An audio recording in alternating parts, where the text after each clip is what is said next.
Hi, and welcome to the NAAC Conversation. My name is Ted Seelheimer from the University of Houston and the NAAC Rules Education Committee. We're here in month 10 of what seems like the never-ending temporary COVID-19 recruiting dead period. So I wanted to take some time to talk to some of our industry peers about how they're handling compliance issues with regards to recruiting, monitoring, and education. So with me today are Toni Rogers. She is the Associate Athletics Director for Compliance and Student Athlete Services at Colgate University, as well as Brooke Williams, the Director of Compliance at the University of Southern California. So Toni and Brooke, welcome. Thanks, Ted. All right. Well, first up, I think maybe the hardest question I have for you guys is really what's been the biggest challenge you guys have faced so far in your recruiting compliance efforts?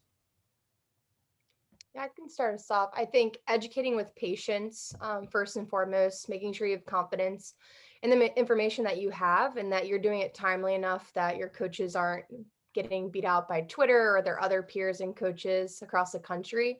But with that, also understanding that if there's any policies or procedures at your institution that are affected by those COVID rule changes, that you're having those conversations as well. So when you go dump that new information on them, you kind of hit it all at once rather than just coming back with bits and pieces.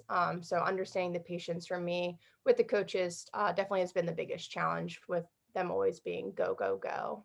Yeah. Let me know. Yeah, I have to say I see a lot of the same challenges. And I think for me, I've been at my institution now 2 years and we've had some coaching changes. So we're still all really getting to know each other in a strange way Yeah. because we feel like we've been there together through it all.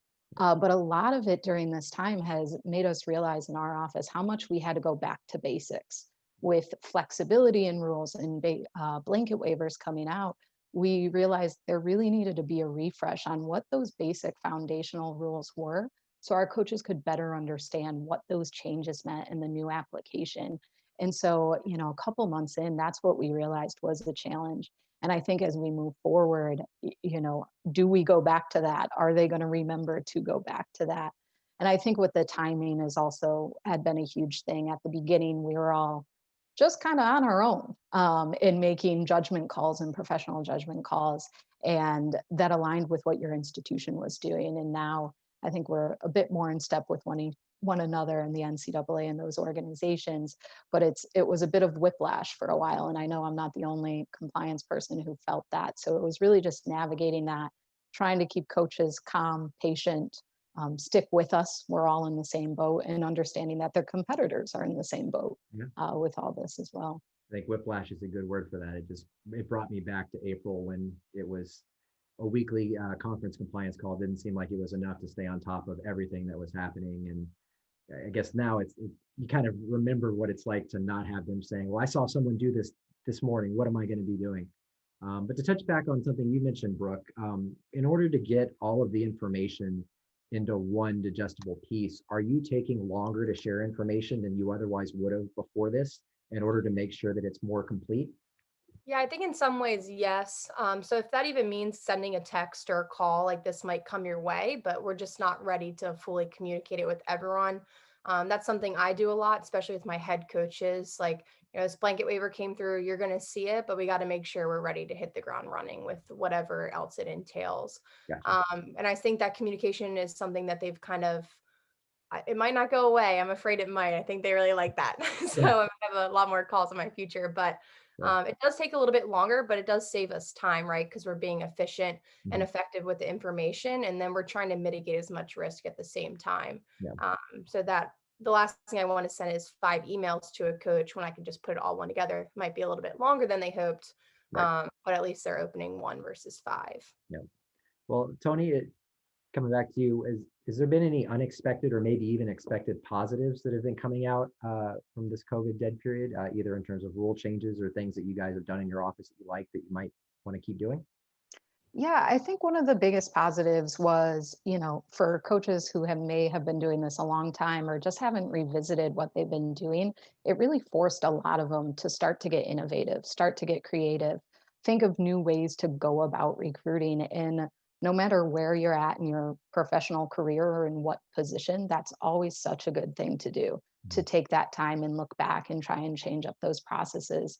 I think another thing that was really positive for a lot of our coaches here was the idea of just that standard of care that they were offering. Our coaches that found success during this and found success early weren't worried about getting a student committed to Colgate. They were worried and concerned with making sure that prospective student athlete that they built a relationship was doing okay, that they were managing school, managing their family. And so I think being really thoughtful behind that, it aligns with our values as a department and an institution, and those coaches are definitely carrying that forward with them. Anything that you've seen at USC, Brooke, that you're hoping sticks around? Yeah, I mean, I truly agree with Tony on that. I think seeing the genuine relationships that are being built between the coaches and the recruits, just with the accessibility that wasn't really thought of before, such as using Zoom and FaceTime. Um, I would argue some of my coaching staffs has probably had the highest recruiting classes ranked, at least in quite some time, which just really shows how they were able to adapt and still succeed in the landscape. Another positive I've kind of seen is for myself, kind of having the same access to recruits that I didn't necessarily have before. So being able to hop on those Zoom calls and meet the parents or see name to face when they get an email about their NLI or some reminders about the eligibility center admissions and whatnot, kind of makes it a little bit more humanized and organic rather than forceful. And it's not something I necessarily took advantage of prior to Zoom being, it and everything. Right. Well, I'm personally hopeful that football may come around and be okay with calling more than once a week for most of the year, but a boy can dream. Um, so one of the things is you guys are helping solve problems and you have more creative solutions coming out of your coaches. When they find that the rules are going to give them a roadblock, do you feel like it's your responsibility to give them a solution, or are you more responsible for saying, hey, listen, you come to me with your ideas and we'll vet them to see whether it's thumbs up, thumbs down, or we'll figure out if we can tweak this a little bit? Yeah, I really like this question because I think my answer to it has evolved as I've grown in this career. Because in the past, when I was younger, I would say, yes, I want to solve that. And now I'm like, well, no, we hire really creative, competent coaches to be able to solve those problems. So, what I really want my office to do and my staff is we're transparent. We're giving detailed answers. It's not just a yes or a no. We're going to let them know, hey, why does this idea not work? But what parts of it does? So Mm. then they can run with that with some guardrails in it. The best thing too is to watch what other programs are doing. I've been doing that for a long time, especially I've been at a Power Five, I've been at a limited resource institution. We're somewhere in the middle right here at Colgate. So it's important to look at what your peers are doing and then scale it to what we're capable of. And so I think really that transparency and communication is what we're here for in compliance, and to trust the people, as administrators who we hire to coach, to really get creative and figure those things out. Yeah. I think for me, I try to always provide the alternatives. I think it kind of behooves me in a way, since we are a sports specific model. If I have a men's volleyball program asking a question, I could obviously use that as a rule of the week or a tip to send to my women's volleyball staff or my beach volleyball staff or even my men's basketball staff, because at the end of the day, the question's probably going to come back around. So I might even be saving myself some time just educating them of an opportunity that they could take advantage of. I also think that by doing that, it kind of shows that I'm willing to work with them and I'm not necessarily like just being an end block and saying no, right? I'm helping them work through it while I'm not saying, yes, you can do X, Y, and Z instead. Like Tony said, I'm giving them the guidelines and the parameters to work within. Mm. But at the end of the day, no, it's not my job to give them exactly what they can do, but I'm obviously there to be that resource for them and find an alternative to whatever problem that they might have had in the beginning. Absolutely. I think any opportunity we have to get wins when they seem like they're few and far between, especially ones that we can create on our own, I'll take that opportunity whenever we can. Well, on the flip side of this, obviously, there's a lot of things that are going to change again once we get to some semblance of normal. And it may be as a long transition, depending upon what it looks like come April 15th or even longer. So, get out your crystal ball. What's going to happen when the dead period's over in terms of trying to get the genie back in the bottle with some of these things that have changed? And then maybe on the other side is, what do you hope sticks? Or what are some things that have been good with the changes in the rules that you hope stick around beyond this dead period? Ted, I prefaced a lot of emails with this is a COVID dead period rule. So hopefully that was read. But from a sticking around standpoint, I really do hope that there stays some sort of change as it pertains to PSAs interacting with student athletes on calls and virtually. I think it was a great opportunity for, and even institutional staff members, a great opportunity for PSAs to connect with folks on campus and give them a glimpse of really what the next 4 to 5 years will entail. Because at the end of the day, there's no one that really knows what the experience is like other than those student athletes. So providing that access and that permissibility, I think, was huge for our coaches really to sell USC and what we were about and what we're trying to accomplish here, just to make sure it was a right fit, especially during the dead period. I think when you extend outside of that too, it's really hard to take unofficial visits, especially when it comes out of pocket for some of these kids, whether they're paying for it or their parents paying for it or someone else. So while Zoom obviously will still be around, I think just having that flexibility to make as much of a virtual visit as possible will be really great for just cultivating those relationships and those experiences as they look to commit to their schools. Yeah. Yeah, and I completely agree with that. I hope a lot of the flexibility that was opened up in the virtual space sticks. We're not an institution that's that easy to get to. We're a pretty rural community in central New York.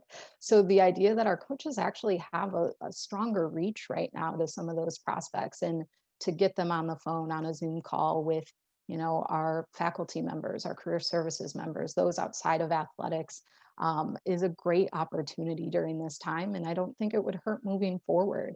I think there are a lot of recruiting rules, and I know my assistant director would kill me if she heard me say this. Like, there's a lot of them I want to get rid of. I think we can standardize it. We know the reality of we're not playing on an equal playing field. And so institutions need to know what works for them and to really prioritize those things and use them to their advantage in this space. I guess one of the things I'm most curious about is to see how these recruiting classes play out in the next year or two when, the folks are coming in, the next freshman and sophomore, whether they have found the right fit through this may be one of the best indicators of whether or not this is tenable, which the transfer portal is going to let us know one way or the other. So, bonus question here at the end, any advice, anything that you guys think would be good for that you've told your own peers or your own staffs that is good to keep in mind when it comes to recruiting, or just kind of staying sane during this time? I think with staying sane, it's a lot about perspective. And I've been struggling with it the past couple of weeks and even had a conversation today. I do more than just compliance on my campus. And it's just remembering, yeah, that dead period, it means something, but there are way larger things going on in that we need to prioritize care for our student athletes, those prospects coming in, and our colleagues first. And we'll figure out who can make a phone call later. Those things will come. And I think that's a big thing right now, especially in our profession. Sure. Yeah, and just to add to that, I think we talked a little bit about it earlier, but I think patience is name of the game. It's who's doing what, why can I do this, or when can I do that? And at the end of the day, we're seeing how calling someone a day early is not going to secure that recruit. And it's more or less organic than transactional, and just understanding the patience behind it. And it's going to work itself out. But at the end of the day, when they have this huge chunk of their lives taken away for going out on the road, they have to find some other way to fill their time. Right. And it seems to be pestering us. Yeah, well, with those proactive text messages and emails, maybe you brought it upon yourself. Let's hope.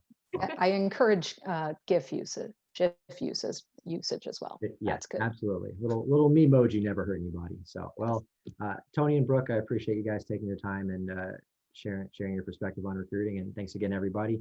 We'll see you next month for another NAAC Conversation. Take care. Thank you.